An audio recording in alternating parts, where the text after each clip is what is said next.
दादा, थोडं मागे घ्या, अन्न येत नाही मागे. ओके दादा इकडे पुढे येतात. Okay thank you. ओके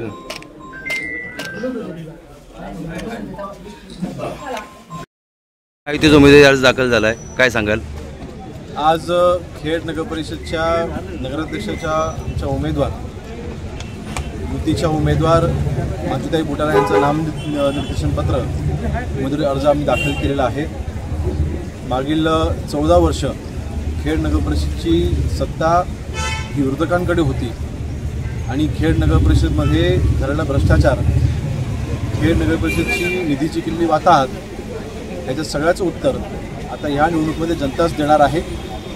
मागील 5 वर्षामध्ये खेड शहरासाठी, खेड शहराच्या विकासाकरिता आम्ही आणलेला कोट्यवधीचा निधी, खेडचं नाट्यगृह असू द्यात, खेडची नळपाणी योजना असू द्यात, खेड ते दापोली या रस्त्यासाठी जवळ पाणी 200 कोटीचं जे काम चालू आहे ते काम असू द्यात, खेड शहरांतर्गत रस्ते असू द्यात, खेड शहराच्या सुशोभीकरणामध्ये भर टाकण्यासाठी गार्डनकरिता आपण आणलेला निधी, खेडमध्ये असलेलं जे प्राथमिक रुग्णालय आहेत त्याच्याकरता निधी, खेडमधलं असलेल्या मैदानाकरता म्हणजे प्लेग्राऊंड करिता निधी, खेडमध्ये असलेल्या डॉक्टर बाबासाहेब आंबेडकरांच्या स्मारकासाठीचा निधी, अशी कोट्यवधीची विकास कामं, अशी अनेक अजून कामे ज्याचा उल्लेख मी करू शकतो मागील 5 वर्षामध्ये आम्ही केलेली आहेत, जी जनतेच्या समोर आहेत आणि जनता ही विकास कामालाच मतदान करेल. आणि महायुतीचा आज मला वाटतं महाराष्ट्रामधला पहिला फॉर्म हा खेड नगर परिषदेमध्ये भरला जातो आहे.